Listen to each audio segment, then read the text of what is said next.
So, shall we start? Починаємо. Okay. Are we ready? Так, я спочатку представлюсь. Мене звати Наталія Сорокопуд, я представник фонду Nature Watch в Україні.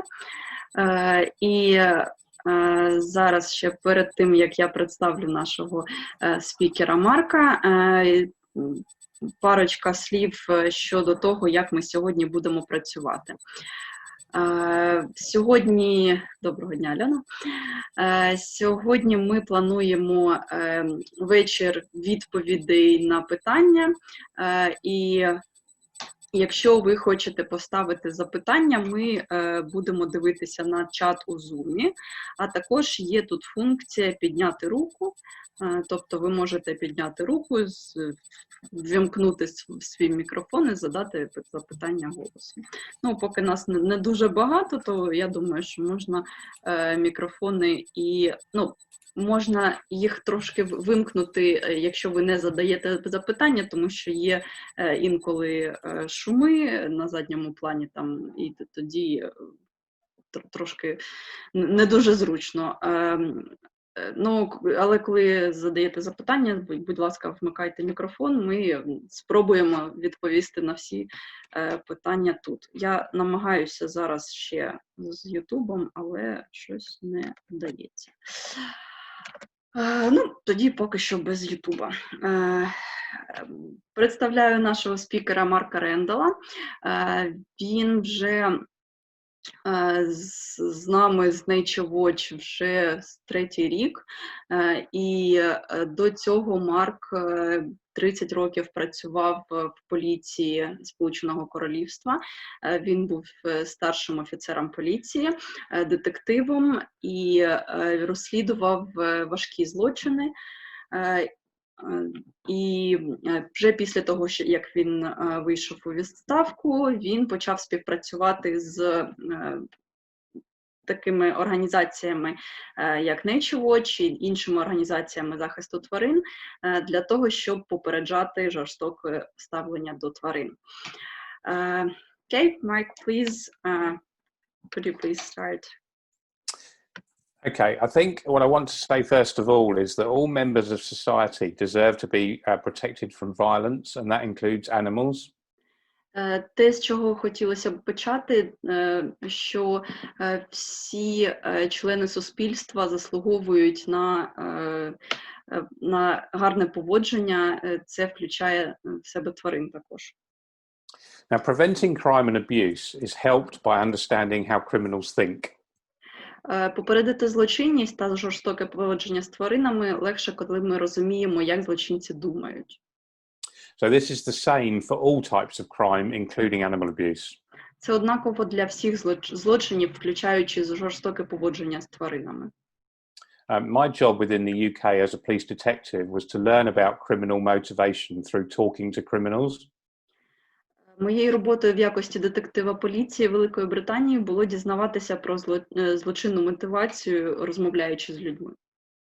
This was those criminals who were currently involved in crime and those who had been involved in crime. Це були люди, які є злочинцями зараз, а також ті люди, які були злочинцями у минулому. I could then use the information that they gave me to help develop a strategy or a plan that would help stop crime and abuse happening in the first place.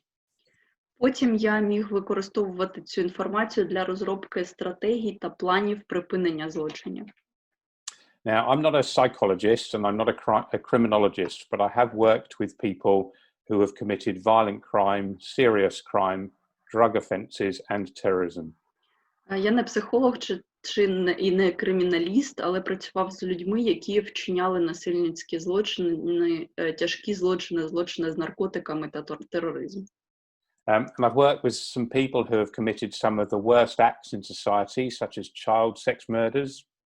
Я працював з людьми, які вчинили якісь гірші навіть вчинки в суспільстві, такі як насилля над дітьми та їх вбивство.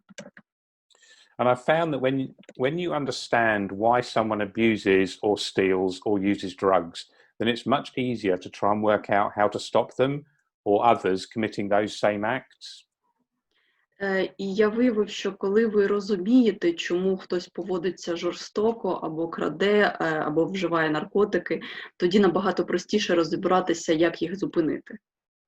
Now, people commit animal abuse and cruelty for a number of different reasons, and sometimes it's complicated. Sometimes it's complicated to work out what their motivation is.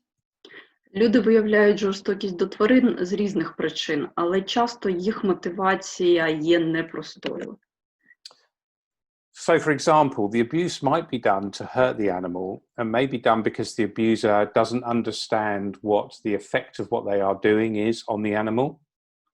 Наприклад, кривдник може заподіяти шкоду тварині, а може також жорстокість бути тому, що насильник не розуміє впливу на тварину.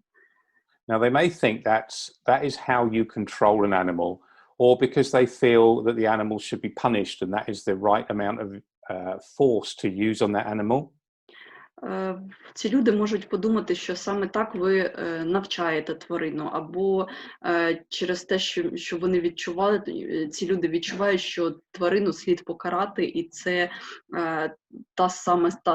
той ступінь, яким слід покарати. Now, it's very likely that they will treat an animal how they have witnessed animals being treated in the past. І часто ці люди будуть використовувати ті способи впливу на тварин, які вони бачили у минулому. It may be that they like some animals and they don't like other animals that they want to hurt because they're frightened of them or they don't understand them. Також вони можуть любити деяких тварин, але хочуть нашкодити іншим тваринам, тому що вони їх бояться або не розуміють. An abuser may hurt an animal because they know the impact that it will have on the owner of the animal. Зловмисник може завдати шкоди тварині, оскільки ця людина знає про вплив, який така дія матиме на власника тварини. Now, all abuse is generally about power and control, and it may be they want to control a person, but they use that animal to exert that control on the person. І будь-яка жорстокість – це виявлення в тому чи іншому вигляді контролю. І також ці люди можуть використовувати тварину для того, щоб контролювати людину. Now, they may want to abuse a child, but use a threat to hurt an animal to make that child do what they want. Вони можуть захотіти маніпулювати дитиною і використовувати, наприклад, загрозу заподіяти шкоду тварині, щоб дитина робила те, що вони хочуть. Now, abusers all understand the bond between an animal and a person, and that is what they can exploit. Зловмисники розуміють, дуже добре розуміють зв'язок, який люди мають зі своїми домашніми улюбленцями, і цим користуються. And I'll give you an example of that in the United Kingdom. In that a man who had been abusing a girl who was under 16. І приклад, який був у Великобританії, людина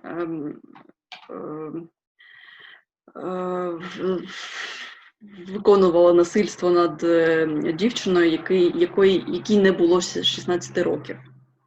He had threatened to drown her puppy if she told anybody about what he was doing to her. І він загрожував їй втопити її цуценя, якщо вона комусь розкаже про те, що він з нею робив. So she is then faced with, she's getting abuse from the man, but also she wants to protect her pet, her animal. Тобто вона відчувала знущання від цього чоловіка, але також вона хотіла захистити свою тварину. The good news in that case, the man has just gone to prison for 24 years. І гарні новини тут, що цей чоловік був заарештований, відправлений в тюрму на 25 років. for 7 cases of a child rape. За 7 випадків насильства над дітьми. So it may well be that a person may hurt an animal as a rehearsal for hurting a person. Іноді людина може травмувати тварину у якості репетиції перед тим, щоб заподіяти шкоду людині. They may start on animals and then move to people, as many serial killers do. Вони можуть почати з тварин, а потім перейти до людей, як робили багато серійних вбивць. Within that motivation, it may well be that their social group may be the ones that encourage them to commit that violence. Така мотивація може бути у людей, якщо, наприклад, їх соціальна група може спонукати їх до вчинення насильства. Now, one area of motivation which appears to be increasing at the moment is that people might want to commit animal cruelty for shock value and use social media, such as TikTok or Facebook, to show that violence and that cruelty. І ще одна сфера, в якій зараз збільшується, на жаль, кількість випадків жорстокості, це коли люди коять жорстокість до тварин з метою шокової цінності, тобто шокового контенту, використовуючи ці фільми для соціальних медіа, таких як TikTok або Facebook. And society doesn't want to talk about this, but people sexually assault and violently abuse animals, again, as part of power and control over that animal. І також про це не часто говорять, але люди сексуально використовують тварин через те, щоб відчувати контроль над твариною. Or it may be that they simply can't form relationships with people, so they form relationships with animals that they substitute for people. І також буває таке, що ці люди не можуть підтримувати, не можуть мати стосунки з людьми, і вони заводять стосунки з тваринами, перекладаючи цю функцію на тварин. So essentially, in terms of motivation, if I was dealing with one individual, or if I was developing a plan to prevent cruelty in a city, I would look at why are people committing that cruelty, and I would develop a plan according to that.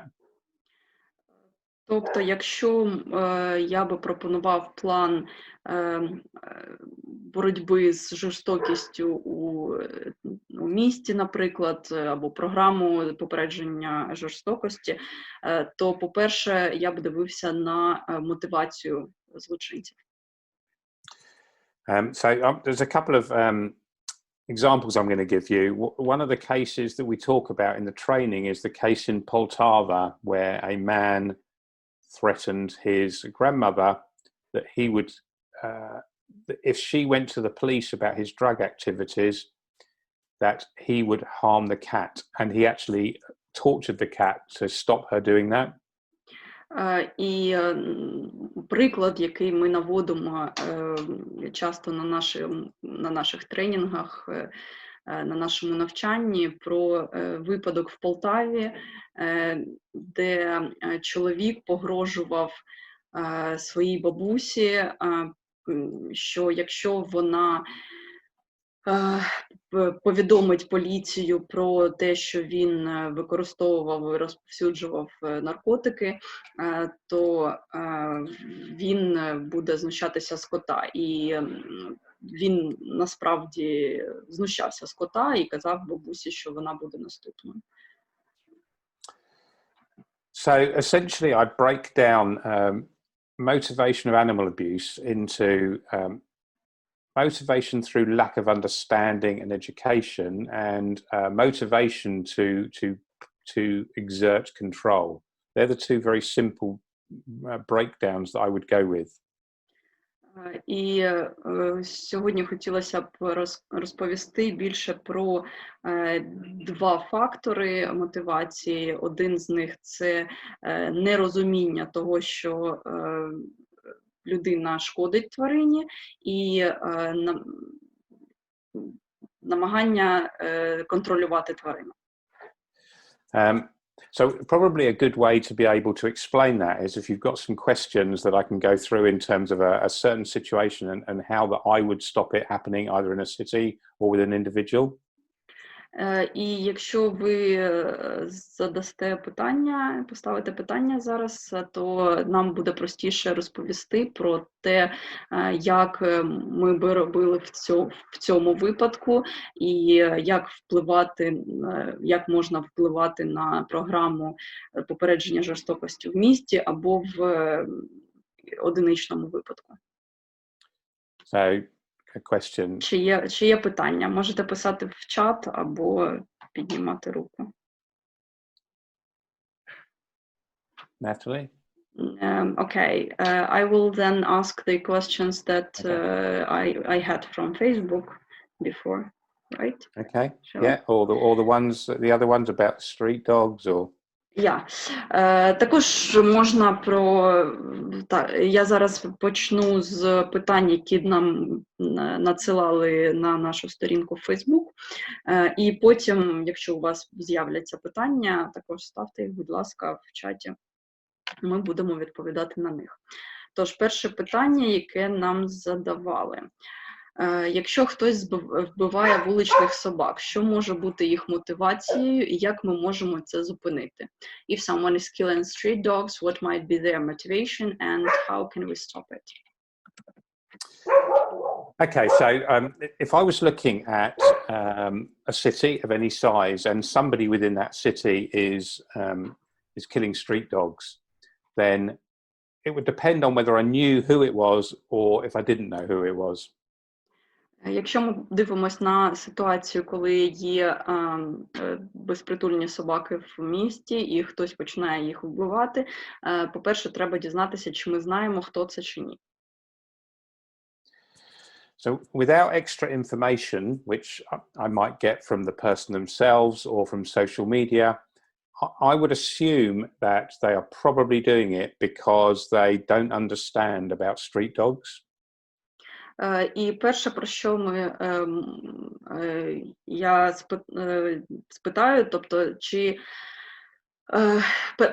перша ідея в тому, що чи ця людина чому це робить, тому що вона не розуміє саму систему, сам процес безпритульних собак. But it could be that they do understand and they deliberately want to harm the animals. So I'd have two ideas when I started. Або це буде ідея, що людина знає, що вона робить, і робить це навмисно. Тобто починаємо з двох цих думок. So I would look at three areas. I would look at an education plan, I would look at a punishment plan, and I would look at a peer pressure plan. І тут можуть бути три стратегії. Перше – це стратегія the Ukrainian word. Наказання, інша стратегія навчання і третя стратегія вплив з боку населення. So for an education plan, if I knew who that person was, then I suppose let me give an example. In Scotland today, the politicians are voting on a new criminal law. And one of the aspects is that when someone goes to jail for cruelty, they will have to go through an education plan. Щодо навчання, зараз у Шотландії є такий закон, що якщо людина була заарештована за жорстокість до тварин, то вона обов'язково проходить через навчальну програму. But I would try and have whatever happened, I would try and have a media plan. How am I going to work with the media to explain what is about street animals, what they're like, that they're not dangerous, this is how you deal with them. І ще я би подивився на засоби масової інформації, тобто зрозуміти, як вплинути на на цих людей зрозуміти, чому саме їм не подобаються безпритульні собаки, що саме їх не влаштовує в цьому, і проробити стратегію впливу через засоби масової інформації. And I'd have a social media plan with that as well. І також разом з цим можна робити план у соціальних мережах. And I would also start working with the schools, but I would probably, if it was, for example, if it was a poisoning or a series of poisonings, I would start looking at it as a public health issue. І також можна дивитися на навчання у шкільних закладах, але, наприклад, якщо це отруєння масове, то треба дивитися на це також з боку медицини, тобто здоров'я населення. So I might well go to the media and I would say, this is what happens with poisoning, it's threatening the children, could you please cover the story? And I would try and get the message out that this was unacceptable. І тобто я би пішов до засобів масової інформації, показав їм, що ось таке коїться, і це дуже може вплинути на здоров'я дітей, і тому ось так можна такий матеріал зробити. And I would try and to also, in a non-emotive way, to try and encourage people to become forward as witnesses with any information that they've got, any early crime scenes. So that would be my education plan. І також звернутися до людей, щоб вони беземоційно надали найбільше фактів і доказів того, що вони бачили, може, або вони чули, або у них є якісь докази. Тобто це також аспект навчання людей. And then I would have, as I mentioned, I'd have a punishment plan. So I'd also be trying to work with the justices to make sure that the punishment was suitable. І також щодо того, що буде з цими злочинцями, треба говорити з поліцією і органами, які займаються покаранням злочинців, щодо того, яке саме покарання може бути тут актуальним і можливим. And I would start to try and make it as socially unacceptable as I could. So, for example, in the UK, wearing a seatbelt when you're driving a car didn't used to be, nobody used to do it, and now everybody does it. І також я би робив акцент на тому, щоб поступово зробити таку поведінку неприйнятною у суспільстві. Наприклад, в Великобританії раніше ніхто не використовував захисні ремені у машинах, а зараз всі їх використовують. So, it may well be that animal abuse is considered socially acceptable by that person or by that group of people. Є така вірогідність, що жорстокість до тварин може бути соціально прийнятною, можливо, в цій групі людей або в суспільстві в цілому. But it's unlikely that sexual abuse of children will not be socially acceptable. So abusing children is not acceptable, but abusing animals is acceptable. І насилля над дітьми зараз у суспільстві неприйнятне, а насильство над тваринами, воно все ще прийнятне. So I would keep reinforcing the message that abusers and people who abuse animals also abuse children, and gradually people will associate animal abuse with child abuse, which we know is connected. І я б робив акцент на тому, що є зв'язок, і якщо людина кривдить тварину, вона кривдить також дітей. І через це у людей має з'являтися зв'язок, логічний зв'язок, що жорстокість до тварин є такою ж неприйнятною, як жорстокість до дітей. So, for example, if I had a problem of dog hunters in my city, then I would have a strategy that looked at education, punishment, and peer pressure. And I would have a plan that worked in each of those areas every day. І тобто, якщо в моєму місті є така проблема, як догхантери, то я би робив акцент на всіх 3 стратегіях. Тобто це навчання, це тиск від людей, і також це наказання. І стратегія має бути, тобто кожен день треба щось робити у кожній з цих сфер. Okay, very long answer. Sorry, I just forgot the word punishment again. I don't know why. Very long answer from me. Це таке було велика відповідь. Another question? Є ще питання? Альона, може, у вас? Поки що ні.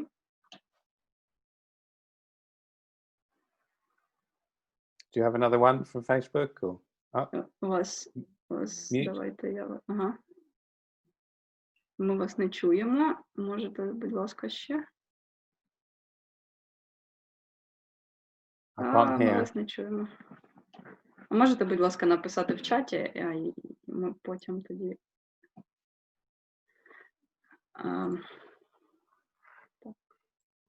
Can you hear Alona? No. She will write us into the chat. Okay. There you go.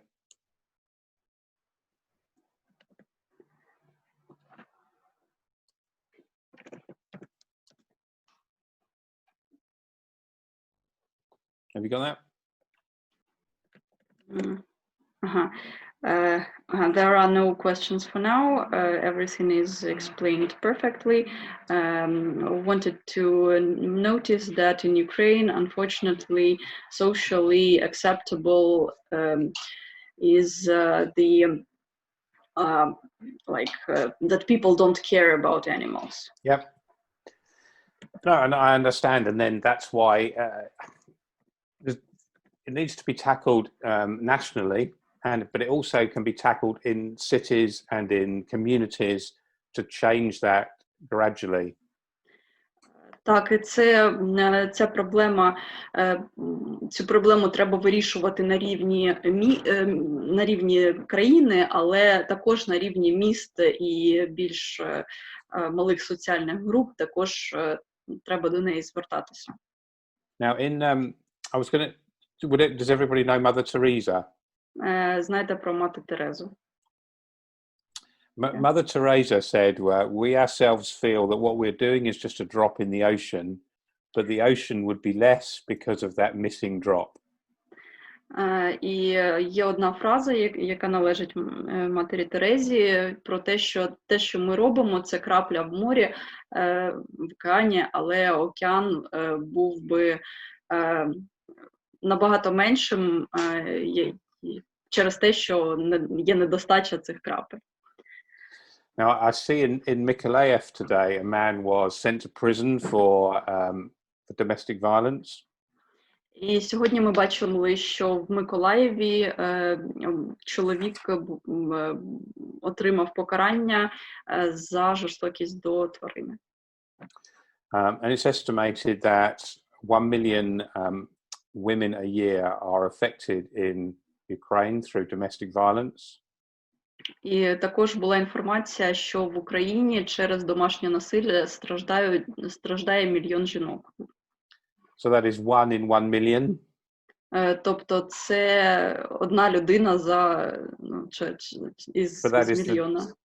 For me, that is the drop in the ocean. І це також крапля в морі. And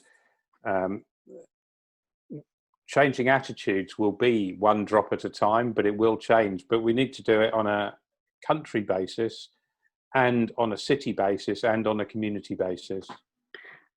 І також поступово, крапля за краплею, треба змінювати те, як люди бачать цю ситуацію, і треба це робити на рівні країни, на рівні міст, на рівні маленьких соціальних груп також. And in my experience, that is about associating animal abuse, which is something which is already unacceptable.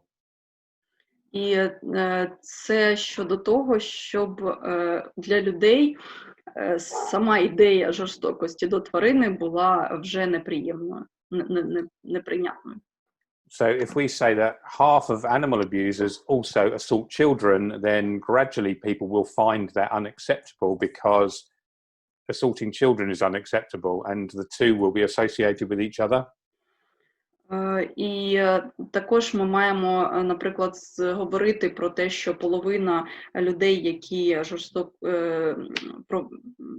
виявляють жорстокість до тварин, вони кривдять дітей, і для людей кривдити дітей неприйнятно, тому люди будуть більше асоціювати жорстокість до тварин з неприйнятним. And across America, across Canada, and in Africa, that is starting to change. That practice, that association is starting to change the law. It's starting to take more people to jail for longer periods of time. І зараз в Сполучених Штатах, в Канаді і в деяких країнах Африки є вже тенденція на те, щоб змінювати цю бачення цієї ситуації, і щоб жорстокість вже ставала неприйнятною. Another question? Okay. Next question. Наступне запитання. There's more messages on? No, not yet. Okay. Наступне запитання. Якщо хтось шкодить тварині, що належить дружині чи дитині, наскільки це серйозно і що це означає? If someone is hurting an animal that belongs to their wife or child, how serious is that? What does it mean? There's a number of studies that show that somewhere between 40% and 70% of those situations will mean that the child or the wife will be harmed at some point if they're already harming the animal. Є наукові дослідження, які показують, що від 40 до 70% людей, які шкодять домашньому улюбленцю в родині, то вони також наступним будуть шкодити або дитині, або дружині, або людині, яка є слабкою в родині. So in 2017, it was estimated that 87, get these numbers right, 87,000 people women were killed, and 50% of those were killed by their partners. І в 2017 році статистика показала, що 87 тисяч людей було вбито, and out of these 87... Half, 50% were killed by their partners. Ага. Із них 50% були вбиті своїми партнерами, тобто чоловіком або жінкою. So, dealing with the animal abuse professionally and properly is an opportunity to reduce the number of people that are killed by their partners. Тобто професійний підхід до розслідування жорстокості до тварин означає, що ми можемо попередити вбивства людей також. In every country, and I haven't seen a lot of evidence of it in Ukraine, but in every country it happens. So a lot of animals are abused because their abuser is trying to psychologically control their wife or their partner. І в Україні немає, не бачили ми досліджень на цю тему, але в інших країнах є інформація, є статистика про те, що багато людей, які проявляють жорстокість до домашньої тварини, вони також таким чином вони намагаються контролювати своїх чоловіка або жінку.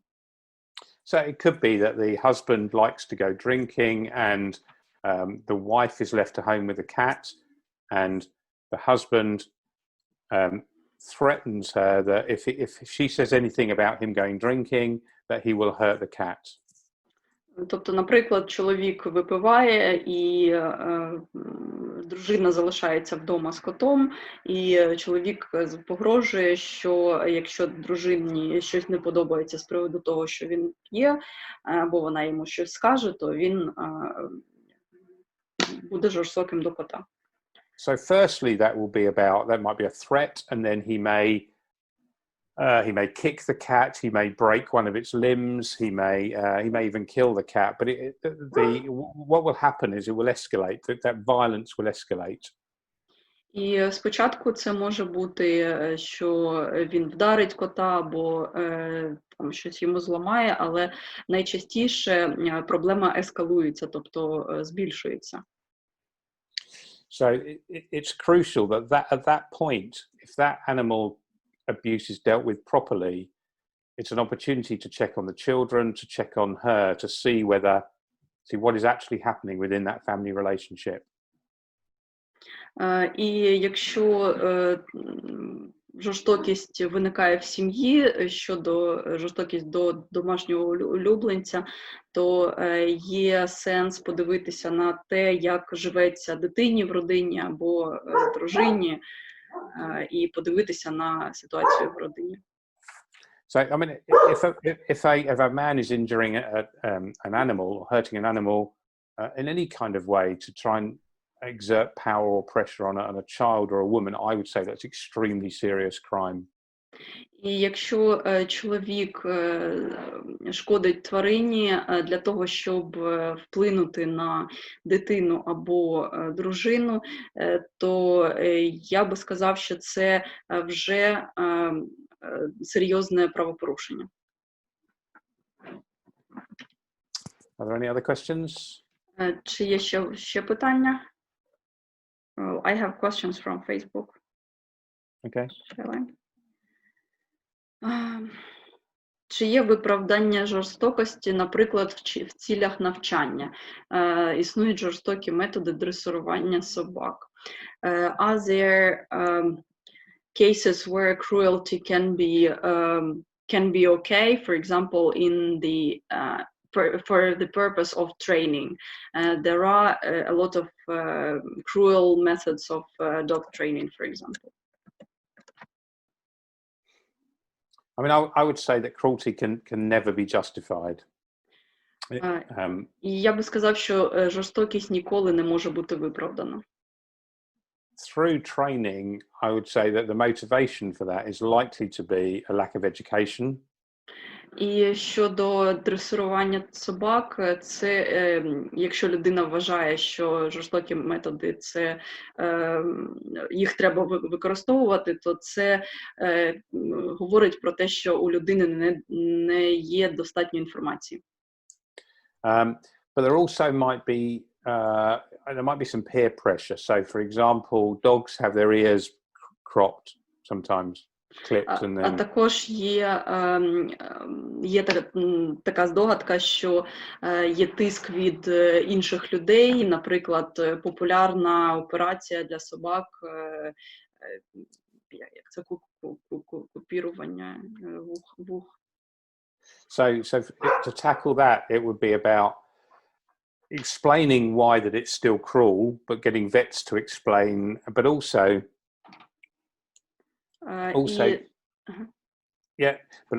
but also to try and make it unfashionable, to try and get people who... І також треба, щоб ветеринари пояснювали, що це не є здоровим для тварини, і також треба просувати ідею про те, що це не є популярним, це не є гарним. So it's trying to change attitudes and working with partners, with vets, to change attitudes that it isn't acceptable to have dog's ears or use a shock collar or use a choke collar or all these things that people use thinking that they're okay. Тобто треба також говорити про те, щоб ці ідеї жорстокого тренування були також неприйнятними, щоб неприйнятними були суворі нашийники, щоб неприйнятними були нашийники-удавки. І також робити цю ідею гуманного навчання більш популярною. Any more questions? Are there any in chat? Sorry, yes, there are questions. So, unfortunately, police don't usually work in the cases of cruelty, and often people commit like punishment by their own. The attitude towards such situations are not always like positive or negative. It's like can be both. On one hand, it is the violation of law. From the other hand, a person must be punished for the cruelty to animal. How do you think how we should deal with such situations, how to avoid such situations? Okay, so there's lots of different answers there. The first one that I will always say is that police officers are always individuals. Тобто є багато варіантів того, як поводитися в таких ситуаціях, і що ми завжди кажемо про те, що кожен поліцейський – це окрема особистість. And you'll always get a different response from one police officer than you will from another one. That's the same around the world. І у вас завжди буде різна реакція від одного поліцейського і від іншого. І це так само в будь-якій країні світу. But just because you didn't get anywhere last time shouldn't mean that you're not going to report it this time, because the more that gets reported, the more likelihood is that something will happen. І також, якщо вам відмовили в допомозі з боку поліції одного разу, це не говорить про те, що не треба звертатися до поліції надалі, тому що чим більше є звернень до поліції, тим більше вірогідність, що поліція буде до цих ситуацій прислухатися і буде розслідувати. And you know, we've seen in the figures that over the last 2 years, 89% more cases are now reported to the police than were in the last 2 years ago. It's in Ukraine, right? Yeah. І щодо України, ми дивилися на статистику. За останні 2 роки на 87%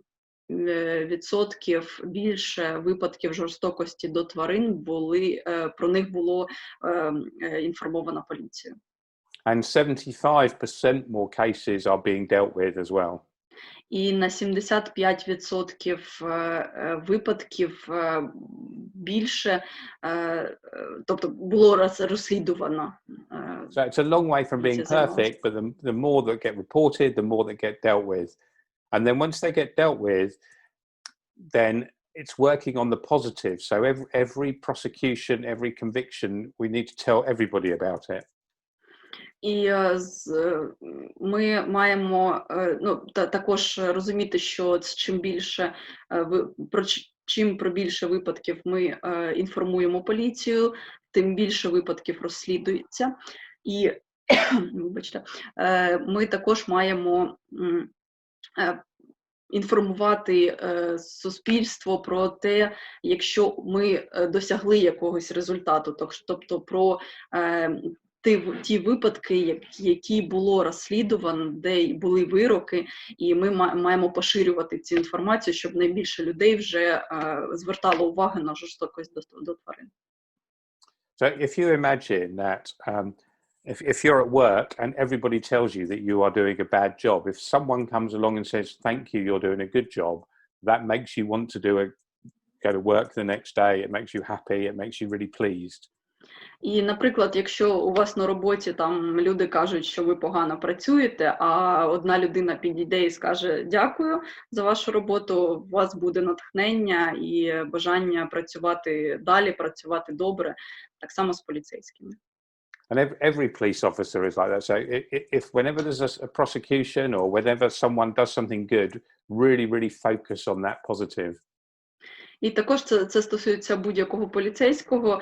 Якщо вони роблять якщо хтось із поліцейських робить свою роботу добре, і треба поширювати цю інформацію якнайбільше. But at the same time, collect the negatives, collect that information and take that to the police and say, look, we've reported 10 cases. These are the cases that we've reported that nothing's happened, and ask for an appointment with a politician, with a police officer, with the media, and explain all of this. But keep that pressure on all the time. І також негативний тиск також важливий, тобто можна прийти до поліції і сказати, що от було 10 випадків, з якими ми до вас зверталися, і по ним нічого не було зроблено.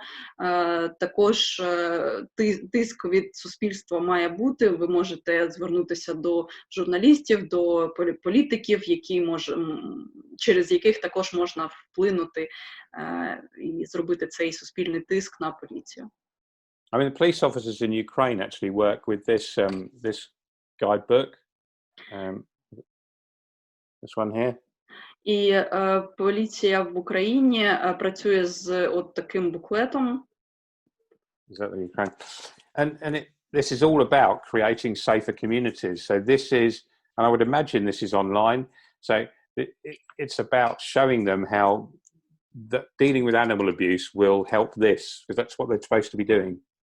І назва цього документа – це керівництво з поліпшенню безпеки у суспільстві. Тобто наше завдання впливати на поліцію, розповідаючи їм, що якщо вони розслідують випадки жорстокого поводження з тваринами, вони роблять суспільство безпечнішим. So celebrate success, but keep the pressure on the negative so that it doesn't let them get away with it. Тобто, дякуйте їм за успішні справи і також не зменшуйте тиск на них, суспільний тиск. The question?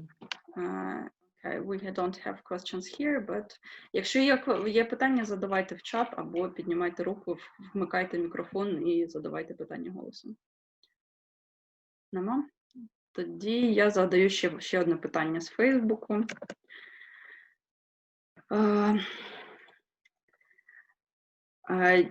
Is it cruel to train dogs to find drugs by giving them drugs? Чи є жорстокість у привчання пошукових собак до наркотиків? I think if you actually did give them drugs, it wouldn't be good. But training dogs is not about giving them drugs. Звичайно, що якщо ви даєте наркотики собаці, це не є добре, але навчання шукати наркотики – це не про те, щоб їх давати собаці.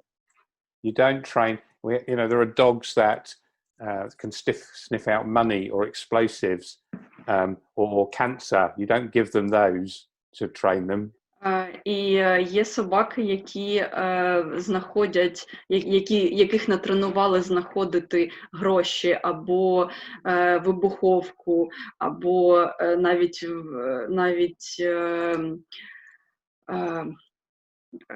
рак, тобто ракові пухлини. Але коли їх тренують, їм не дають це.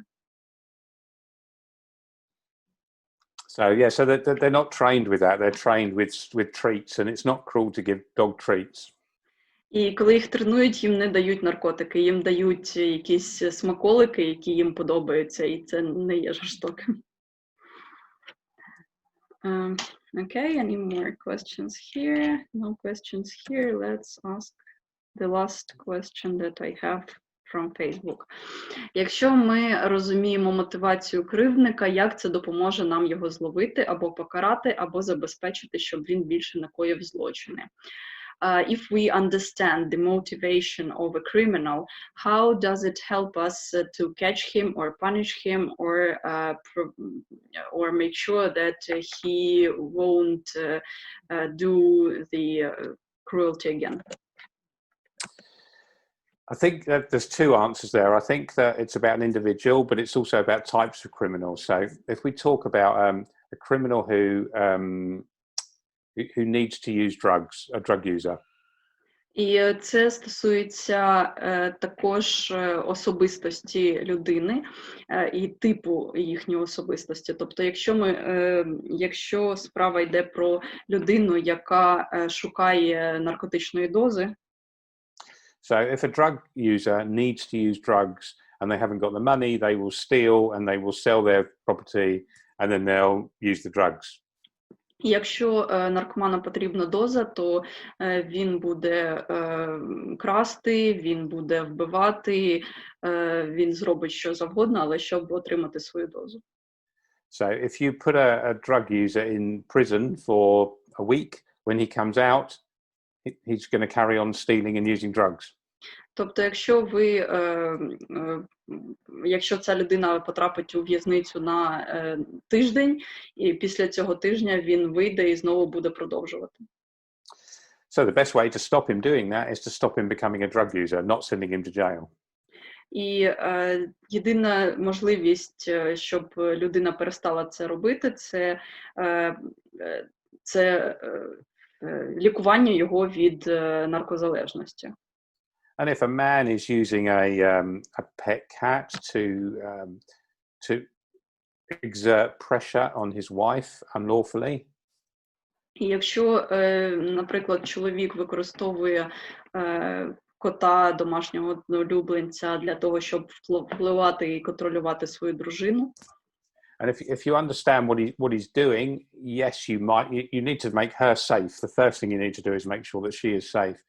But you need to try and either through education or through punishment or through putting other kind of pressure on him to make him realize that that is not how you behave. І, по-перше, що в цій ситуації треба зробити, це запровадити безпеку для дружини, тому що вона є в небезпеці, і далі чи через навчання, чи через також покарання. Треба показати і впевнити чоловіка, що це не є засіб спілкування з своєю дружиною. So the more you understand about why somebody's doing it, it will enable you to sit down and think, how am I actually going to stop that person or people who are committing that type of crime? And then you can think about it while you're sitting down talking about each other, rather than just shout at him or wave at him or get very emotional about it. Тобто, якщо чим більше ми розуміємо, чому саме людина так скоює злочин, то ми можемо сісти і подумати, що саме в цій ситуації ми можемо зробити, саме тому, щоб зупинити саме цю поведінку. І ми будемо не просто кричати або там махати руками, а ми будемо діяти саме з причиною цієї поведінки і зможемо її, можливо, зможемо її змінити. Так, у нас нема більше питань. Чи є питання? Any more questions? No. Seems like we don't have any more questions. So shall we finish here? Yeah, we had Raisa and Masha just join. Do they have any questions? Є у нас люди, які щойно нещодавно до нас приєдналися. Чи у вас є питання? Можете вімкнути мікрофон і задати питання голосом або написати в чат. Хтось вмикає, здається. Somebody seems to... I can hear something, but not a voice. Masha. Ага. Маша, але ми вас не чуємо. Ми вас дуже погано чуємо. Чи можете ви, будь ласка, написати в чат? Ми зачекаємо хвилиночку. Поки Маша пише в чат, я зараз пришлю посилання на нашу сторінку у Facebook, щоб ви могли, якщо питання будуть після нашої зустрічі, могли написати нам у приватні повідомлення. І також можемо... Ага. Окей. Добре. So this is, Masha said that she will see the recording to see what we talked about. And I have sent the link to our Facebook page where everyone can ask questions, and we will be ready to answer them. Yeah, please ask any questions about anything at any time, and we will come back and just give you some answers that we think might help. Так, в будь-який час, будь ласка, ставте запитання, якщо ми можемо, ми відповімо на будь-які запитання. Ми завжди на зв'язку, будемо раді допомогти всім, чим зможемо. Yeah? Thank you. Дякуємо дуже за ваш час, дякуємо за вашу увагу, за запитання. Thank you. Так. Напишіть на нашій сторінці в Facebook, або так, я там все одно адмін, тобто все одно я відповім. Дякую дуже. Дякуємо за ваш час. Гарного вам вечора. До побачення. Bye-bye. Thank you. Are you going to stop recording? Yes.